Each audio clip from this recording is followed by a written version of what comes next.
Welcome back.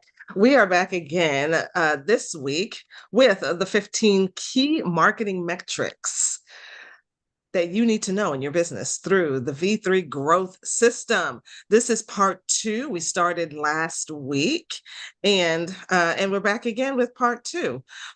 So we talked last time about visibility through the metrics, and this time we're talking about viability, and maybe we'll finish with valuation. But if your marketing is busy but it's unpredictable, these are 15 metrics that you need to know so you can figure out like where your business is actually stalling and where you need to go. What to fix first.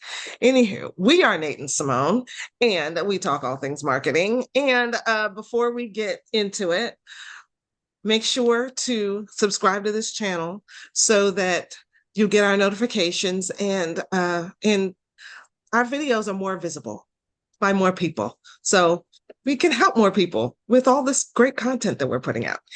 Anywho, how are you doing, Nate? Oh, I'm doing fine, thanks. Just fine. Um, yeah, so I was just kind of doing a quick search here because the marketing metrics that we're talking about here are coming from an author, an entrepreneur named Mark Jeffrey, and kind of wanted to give a quick, who the heck is Mark Jeffrey? He has authored several different New York Times best-selling books, and he has founded Guardian Circle, which is an app-based personal safety network for friends, family, and neighbors. Um, I'm looking at the Wikipedia page for him, by the way, so just so you know. But his previous companies include The Palace, which was backed by Time Warner, Intel, and SoftBank, and sold to communities.com in 1998 with 10 million users. Zero Degrees, which was sold in '04 with 1 million users. This Weekend, which he co-founded with a couple of guys, Kevin Pollock and Jason Calacanis. Can't say that right. And that was called Mahalo.com or Inside.com, which is backed by none other than Elon Musk, Sequoia, and Mark Cuban, and others. You might have heard those names. I think I've heard of Sequoia. Yeah, I've definitely heard of Elon Musk and Mark Cuban. Yeah, true. Um, he also consulted for several years with the founder of Uber, Travis Kalanick, on his first company, which was Red Swoosh. Hmm. So this guy has been around the block with the entrepreneurship, and the idea here is that he probably knows a few things about Growing a marketing business, right? metrics, that kind of stuff. Yeah. Yeah. All right. So, what are we talking about here today? Viability in terms of like how do these marketing metrics that we're talking about apply to viability or help increase our viability or help us track the viability of the business, probably a better way to put it. Yeah. So, the first one is TCR, that's an acronym, stands for Transaction Conversion Rate. So, the question here is, are your prospects becoming customers? Crucial, right? Right. What Yeah. what what good does having a bunch of prospects or a bunch of leads do if none of them are going to end up paying you, right? If they don't convert, yeah. Yeah. And the decision that it can help you make is, it can help you to create clarity around your offer. So if your offer is not quite checking the boxes for people, right? Then that could be the thing that's hindering them from taking that leap and, giving you the money and you kind of exchanging the service, right? Yeah. So Um, if you have a lot of prospects, a lot of leads coming in, that means that they're responding to that initial marketing message, that it's attracting them. But then they see the offer and they see all that's included or not included, then they realize, oh, this is not for me. So there'd be a disconnect there if yeah. that rate isn't that conversion rate isn't high. Yeah. Maybe the offer is not what they were expecting or what they were hoping for or what they really need. So it kind of depends. Mhm. Getting feedback on that and kind of seeing, okay, they're not converting, so something must be wrong. So let me look at my offer, right? That's a great place to start. Risk reversal is also part of that, right? So oftentimes, especially when we're talking about services, having a risk reversal baked in, actually, it could be really anything. SaaS often has very common for SaaS to have risk reversal, right? Try it free for 14 days or 30 Right. days, Yeah. free trial. If you don't like it, money back or, just, you know, Or you can no, leave without yeah, no yeah, no, without paying. Yeah, consequences, no contract required, that yeah. kind of thing. So it's like, So yeah. But oftentimes, having a risk reversal baked into the offer is the thing that pushes your clients over the edge and says, "Oh, like making the no-brainer, deals, right? Like Hormozy talks about, right? You feel Oh yeah, stupid like not having taking the a deal. Yeah, right, having guarantees. Like you can't, yeah. this is an offer with no risks to you really. An offer you can't refuse, as the Yeah. from Yeah. Godfather, right? And another key thing here that can help you make a decision or that you may want to start thinking about if you're having trouble with converting prospects is what is my follow-up cadence, right?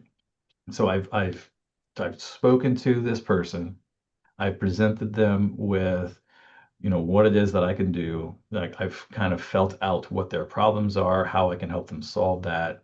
We've gone through that process. And now they're kind of, okay, well, let me think it over situation, whatever that may be. What does your follow-up process look like to keep that momentum going? And if something is off there, maybe that's the culprit for or the reason why they're not converting. So that Hmm. may be give you help you kind of figure out maybe I should change that up, change something up in there, start testing So like different, maybe you're not staying top of mind. You promise to yeah, get back to them. Maybe they need to did they need to think about it? yeah, Or did they need to ask a spouse, ask a partner to make sure that this was that they wanted to move forward? And if you're not following up, mm, they could have forgotten about you because life gets yeah, busy. yep. So yeah, so transaction conversion rate. So that's Mm. a key metric to pay attention to um, when it comes to building viability in your business. Because obviously, if you don't have paying clients, it's going to be really hard to grow your business, right? So, or to keep things going. Yeah, Um, so absolutely. yeah, that's definitely needs to be, and incidentally, obviously more important than the number of social media impressions, right? Hopefully, Yeah, hopefully you see that. Um, okay, take rate is our next one. Acceptance of a key package or upsell. If you present something to your customer, what is the rate at which they actually take that offer? Another way to put it. And the decision in this case that knowing this information can help you make is it can help you to simplify your choices. So maybe the problem is that you have too many options available. And um, there's been studies on this actually where having too many options actually makes people unhappy. Um, yeah. which is It's like it's odd because decision fatigue.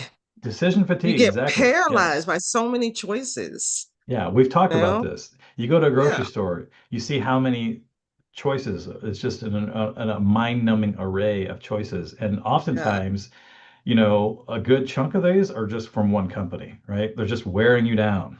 And Like, they fine, say, I don't care, just grab one, I need to get especially out in of like here. the cereal aisle, right? You go down the Yeah, cereal yeah, aisle and there's like 15 different boxes of yeah, cornflakes. And it's like, which of these is the one that I want? yeah. So in this case, they're kind of using that against you, using that decision fatigue to their advantage. when they know that they have purchased enough shelf space that they feel comfortable doing this. You know what I mean? Yeah. They've limited your choices, in other words. Yeah. Um, but if you are out there selling services to people, it's a different, that's the Wild West. Like people can talk to anybody, right? Like um, their choices, people's choices are not as limited, let's say.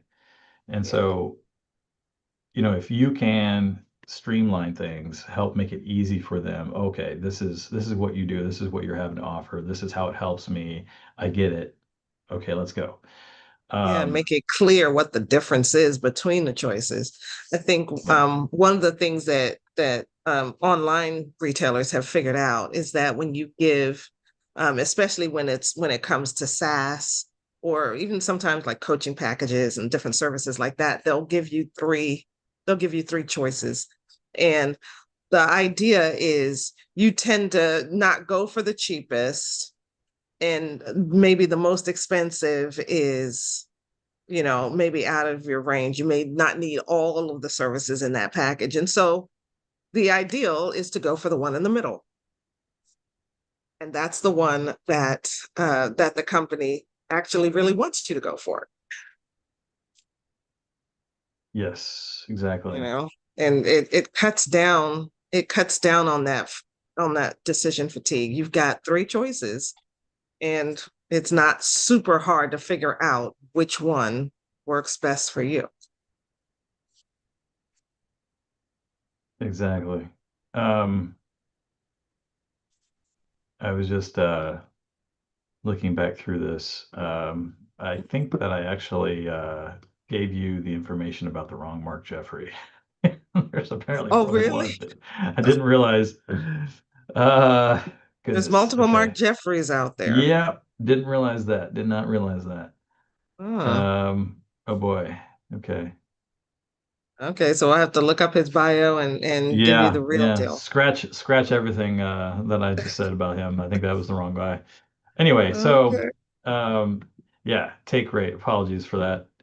Um, Going along with that, for as choices go, and I think what you're talking about, Simone, is like the Mm, psychological tool known as anchoring, right? Where you have hmm. three different options available with the, low price, high price, and middle price. And your goal is to get them to buy the one in the middle, right? Yeah. And And you're they'll actually point you to that one. This one's the most popular. This one is the best deal. yes, They'll yeah. have You like see that little on websites banners all the on time. there like Yeah, that. Yeah. yeah. And That's there's a component in there too of like, well, if everyone else is doing it, it must be good, right? So that's the assumption, the unconscious sort of like, groupthink yeah, situation yeah, that goes true. into that.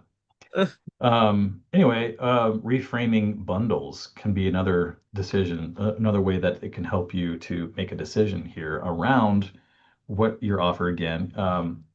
So if your customers, the people that you're talking to are not, again, not taking you up on your offer, maybe you need to Mm, reframe the bundle. Maybe you need to switch things around a little bit, make it more mm. convenient, more palatable to your audience, right? Yeah, maybe more of one thing, less of another thing.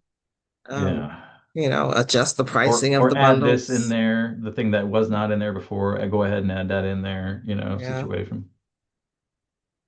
I've run absolutely. into the situation where I'm like, I want to charge for this, and Mm, I'm thinking, you know what? I'm already doing this. This doesn't cost me.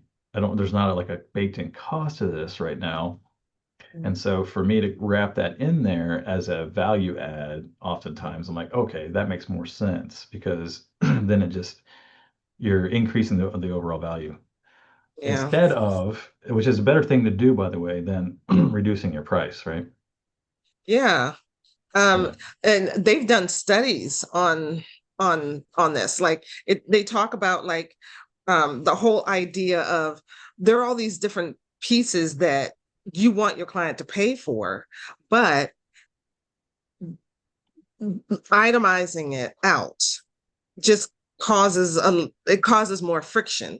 And it's like, well, what am I paying for? I don't want to pay for all these different things. Whereas if you create a bundle out of it and include the price of all of those different things in in the one bundle, the client actually feels better. And they've done studies on this with like shipping, right? So if you can say something is $15 plus $5 shipping, and people will, I mean, there'll be a certain number of people who'll go for it. Okay, that's fine. But if you say it's $20 and it includes shipping, Right. Free or shipping. it's Yeah. $20 and it's free shipping, Yeah. oh, well, that's the one I want, even though it's the exact same price. You pay Yeah. the same. But Yeah. people don't like to be You're nickel and dimed, honestly. Like, just what? include it in the Yeah. price. Yeah. And maybe it's the inclusion of the word free there, right? Like, Oh, oh, well, that's true I'm too. That getting could be something true too. free. It's like, oh, I'm getting something extra. I'm not just Yeah. getting the thing that I'm paying for. I'm getting something a little bit extra.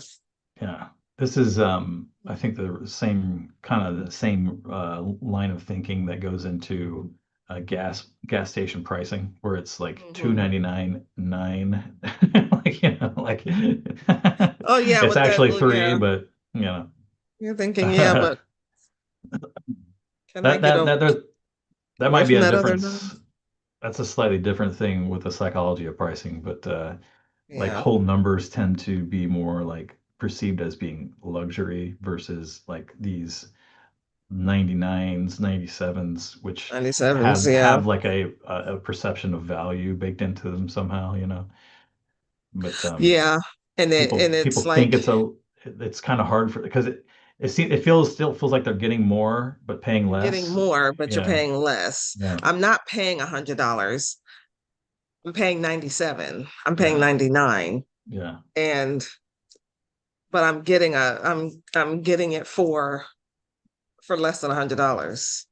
yeah, I'm getting the same value for less than $100. Uh, yeah. Um, So anyway, another decision here that knowing the take rate can help you make is how to present your timing better, right? So um, maybe the fact that they're not taking you up on your offer is that the timing is just wrong. So if you can get better at that, figuring out when is the right time to offer this thing that you're offering, it can increase your take rate in that case. That's the idea. yeah. I think that's Um, especially true with like upsells. yeah, Say you're running a coaching program and you want to present your upsell when your client gets to a certain point. Um, yeah, maybe a certain milestone, or they're near the completion of the current package that you're on. You don't want to present it too early. It's like, okay, I I'm only just getting started. Like, I haven't gotten any results. I haven't gone anywhere yet.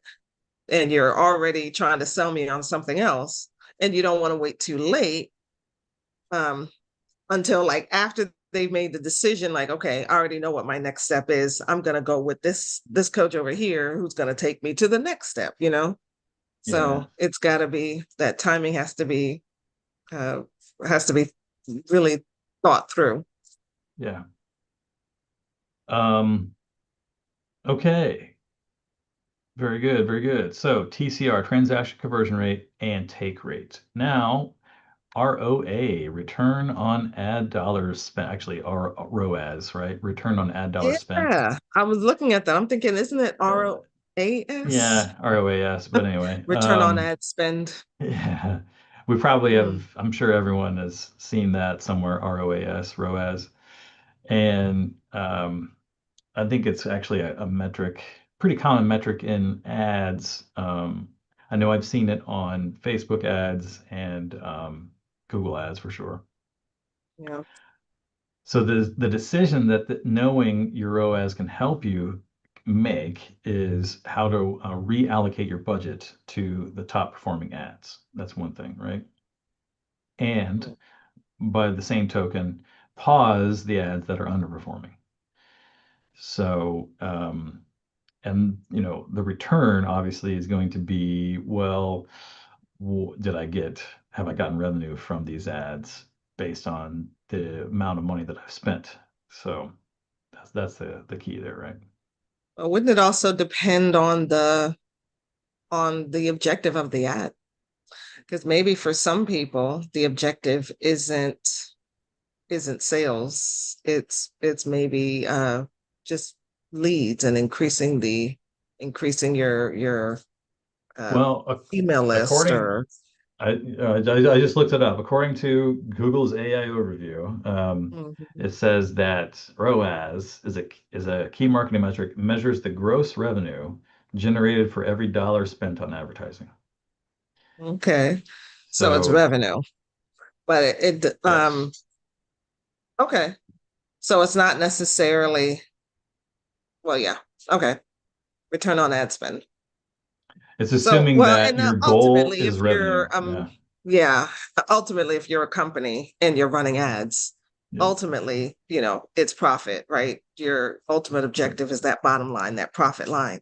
And so it is ultimately bringing revenue. I was just thinking of like yeah, the different stages of ads that you do, because right, sometimes, especially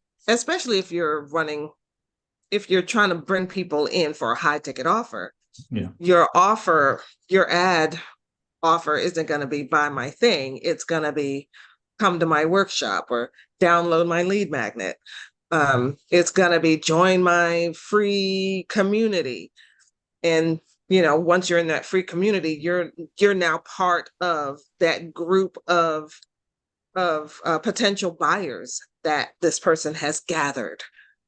yeah. And ultimately, they may not sell you on something that they're doing right now, but maybe 2, 3 months down the road, as they're pitching you and as you're becoming a part of the community and you're in there talking and interacting and doing their free trainings and all that kind of stuff, um, Well, then this, ultimately you buy something that they have to yeah. offer. So the But question you there came in is, because of the ad. are you attributing it to the ad then, right? That's the Yeah. question.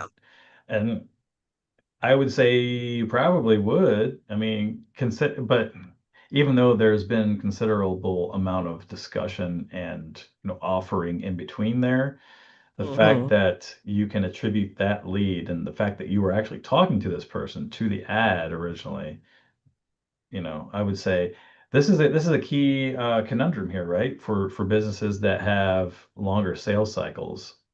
Yeah. How in the world do you track that?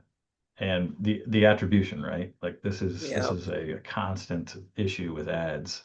How do I go about the attributing um, the revenue that's generated, where it came from. So just as an Yeah. example, I'm helping with a campaign for a client currently, and we're doing awareness-based ads, right? Which the goal there is specifically not to create leads. It is to create awareness about the brand and be Hmm. ever present and seem like we're just constantly there, right?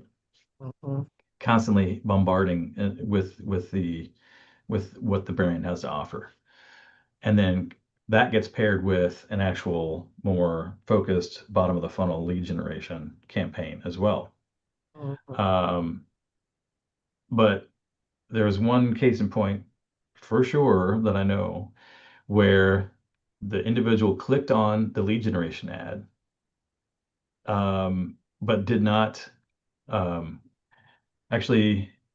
I think they did. They filled out the form, right, for the actual bottom of the funnel ad, but they clicked on the link in the follow-up email the automatic follow-up email that they were given Hmm. that I helped set up, and they went to the website and filled out the form on the website, Hmm. which is which is how they um, told us, where they were coming from and what they were interested in. I might have that backwards. Maybe originally they did not fill out the lead, but they did click on the ad. I think that's what it was.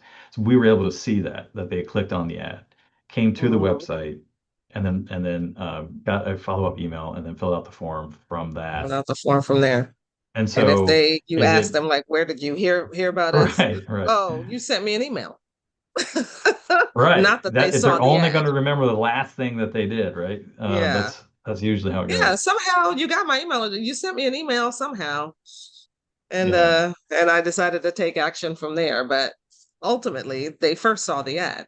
I think yeah, there are metrics within high level where you count like first attribution and then like second attribution, that kind of thing.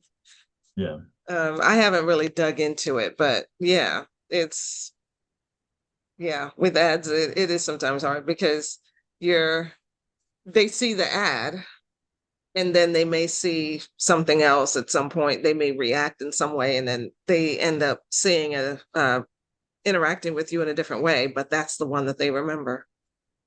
They yeah. don't And so remember that initial ad. having the ability to track that could be very important for this reason, right? So that you know what your return on your ad spend actually is, and you can, adjust accordingly, right?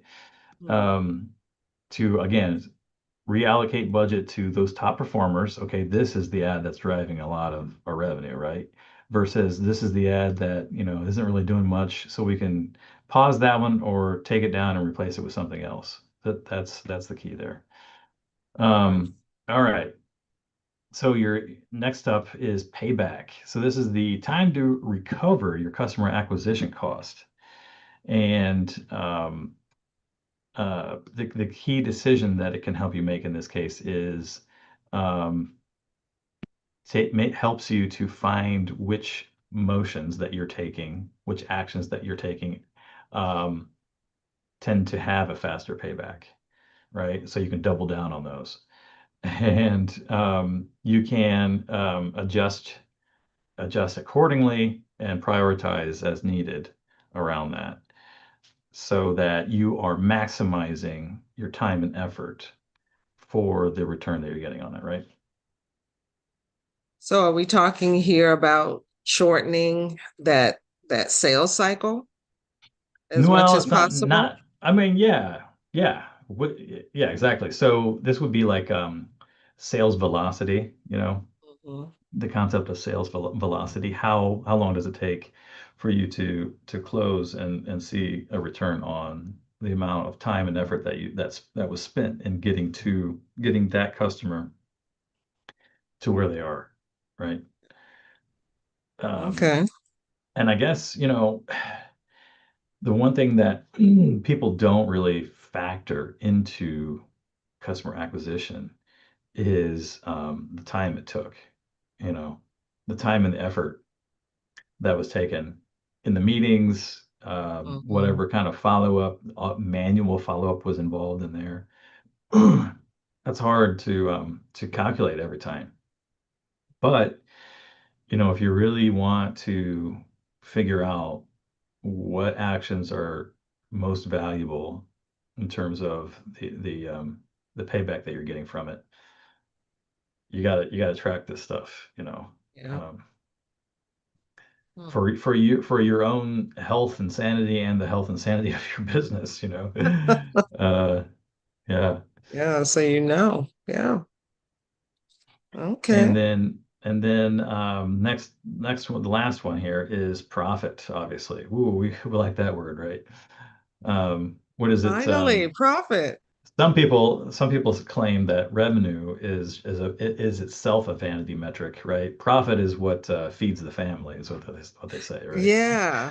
Where did we hear that? I saw I can't I remember. and I posted it on Facebook. I was I've like, I've oh, heard it this is a before. good Yeah, quote. yeah. I think it may have Which been I one can of our see. guests, coming to think of Yeah, it. it's possible. I can see this. It makes sense. Um, but I mean, you got to have that revenue to begin with. So, you know, Right. you can't So you can't yeah, just completely ignore it. revenue coming in is like your initial step, but then Yeah. yeah, There's a lot getting that to the goes into profit. that profit. Yeah. Um, Getting to the and so profit this is the goal. knowing what your profit is obviously helps you make important decisions here. So, for example, tightening your scope. of your offer. Mhm. Um, tightening the scope of, and I guess offer it goes, time that it takes is also part of that, right? Just tightening things up, becoming more efficient, more lean, I think is key there, right? Because you're saving time and money in the meantime, becoming more efficient, which leads to more profit, right? Um, Yeah, in the contracting world, we used to IT staffing contracting, we used to talk about scope creep. You yes, know, the you yes, go that's to the common. you have a requirements with your a requirements meeting. Sorry, Yep, what was that? Okay.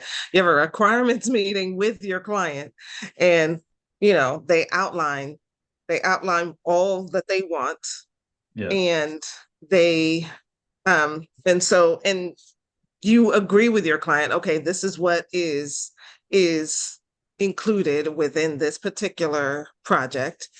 You decide on a price, and you start to go.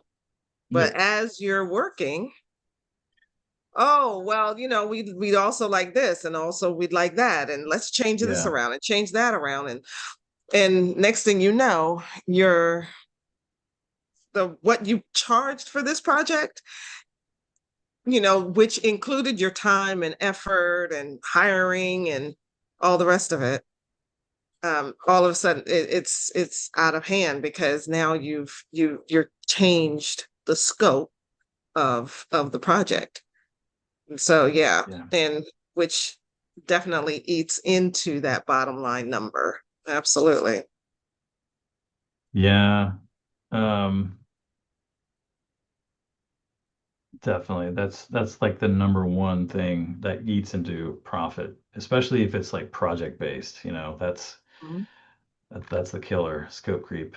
Um, go Kind of going along with that too is having discipline around your pricing, right?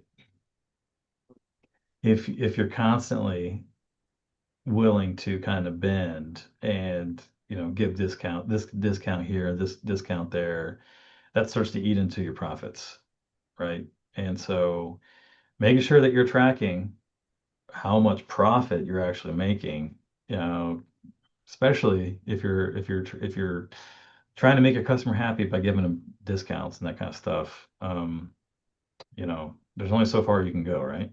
before before it starts to bite. And there's something to be said for, building goodwill between yourself and your customer, which I, big believer in that kind of thing. But at what cost?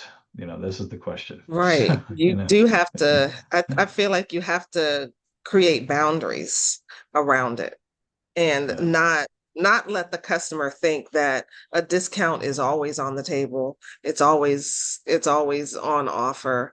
Um, because then I feel like it starts to devalue your offer.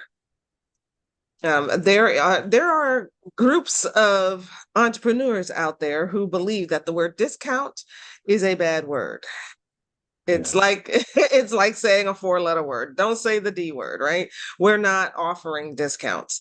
It is, it may be a gift, it may be an incentive, it may be, but it's not on the table all the time because our product, our offer is super valuable, and to offer you a lower price for for a certain amount of time, or as a one time deal, that kind of thing, it's a gift to you. It's not We're not saying that the price of this thing could be lower if we wanted to, but it's only at the price that we offer it because we just want more money. No, the what we're offering is valuable.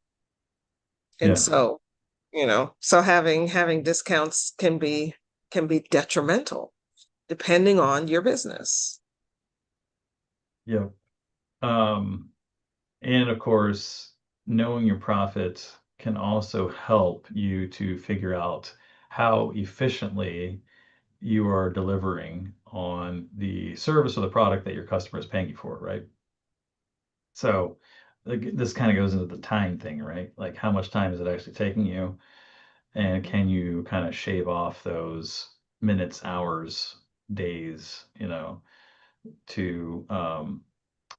to increase your overall profits in that case, and continue to make the client happy. Obviously, they're going to be happy if it's faster, but that might mean that you need to charge a higher price in order to get it done in a short amount of time. So Yeah. again, going back to pricing discipline, this is all interconnected. Cannot have one without the other here.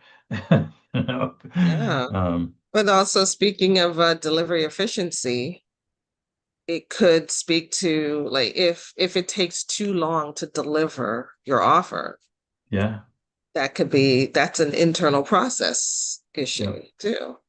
yeah. Like What maybe some stumbling systems blocks? aren't in place. Yeah, Yeah. what was there a lot of manual friction in there that could be automated to help improve Mhm. efficiencies, and decrease human errors, that kind of thing.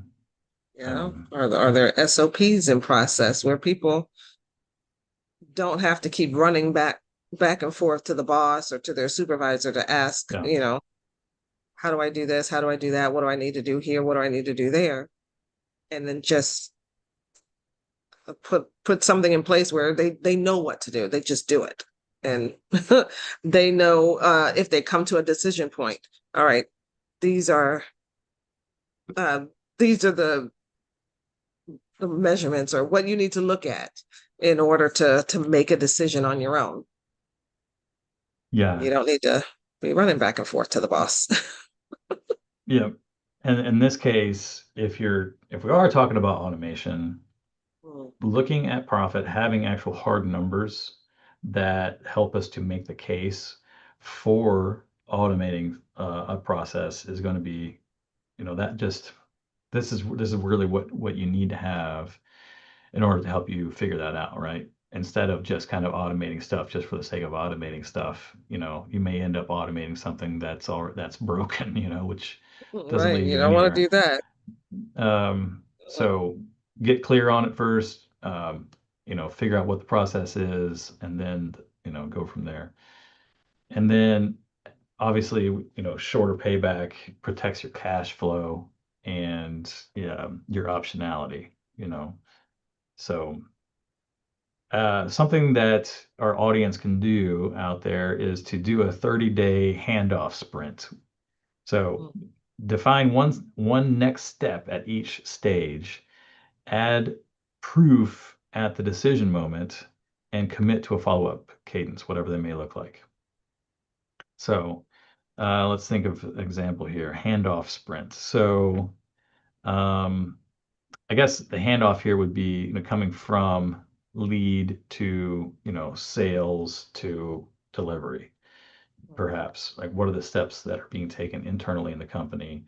Um, define each of those steps so it takes the customer along the path to that next stage. And looking at the metrics at those stages to help you make the correct decisions along the way, and then committing to making a change, whatever that may look like. It may be where you need to have, a follow-up in place, especially when it comes to following up with prospects to help increase, as we said, the transaction conversion rate, the take rate, and all that. So that may help. All right, let's get into. Should we get into the next one, or what do you want to do? mm. It's up to you. Do you want to do a part three? All right. And we could do a part three. We don't have anybody lined up for next week anyway. So, Okay. um, yeah, Well, then, this is yeah. this is. I think this is good. I think this is useful information. Hmm. What do you guys think out there? Let us know in the comments if you're finding this useful. I know sometimes like a lot of this is kind of heady to some degree. Like if you're a small business owner and that kind of thing, you're probably thinking, this is all just gobbledygook, alphabet soup, letters here and there. Like, what I really care about is, am I making money? How much is it costing me to make that money? And Mhm. what can I do to improve that, right? So, Now, those are questions that these metrics actually answer. yeah, they dig down into those questions and get Yeah, into the actual details, it right? gets deep. I The think devil is for in the details, as they say. yeah, I think for an average small business owner, um, maybe they shouldn't worry too much about like each and every number and calculating each and every metric, but be aware of them and actually be able to see know that they're out there and be able to see like, okay, um are as my leads are coming in, how many of them are actually converting? And then as they're converting, how long is it taking me to deliver? And you know, uh, I've spent a lot of time and a lot of effort to acquire this customer. Am I getting out of it the more than the effort that I put into it? Right? I mean, those are Yeah.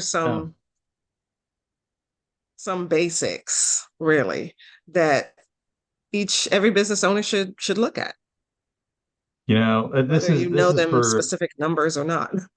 well, and I think it's key to point out that this is the type of information for business owners who are already past the stage of I just need money coming in the door right now, right? I Mhm. need I need just to get a client.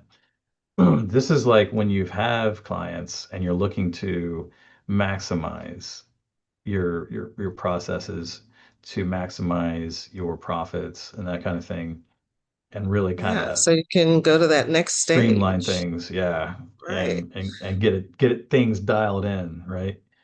right. You don't want to go to the next stage in your business, like and like really start putting more money towards advertising, boosting the number of leads you're getting so that you can, boost revenue and ultimately boost profit if the systems that you already have set up are broken and they're just not working right. Right. So you want to make No, sure that these are you looking at them that they're taken care of and um as you put more gas on the you give the car more gas that you're yeah, going in the right direction. You're yeah, not like going over speed bumps.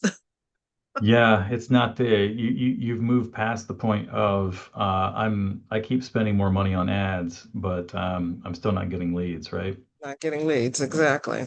There's a lot that you've had to overcome up to this point because you have your ideal customer profile figured out. You know who you're targeting with these ads. And now it's just a matter of, okay, how can I maximize the money that I'm spending on these ads, you know, to really make sure that, my time is used well, the energies and the activities that I'm doing are focused on, increasing efficiencies, and decreasing the overall cost that I'm putting into this business, right? So definitely not for people in that first early survival stage and trying to build things up. So yeah, Right, right. So there we have it. Thank you for watching us today. If you learned something today, put it in the comments, let us know. And uh, what was your biggest takeaway? What was that aha moment that like, I need to actually be tracking that. Right. So if you had that moment, let us know. Put that in the comments. And we're gonna do next part 3 next week. So we'll see you then. Have a wonderful day.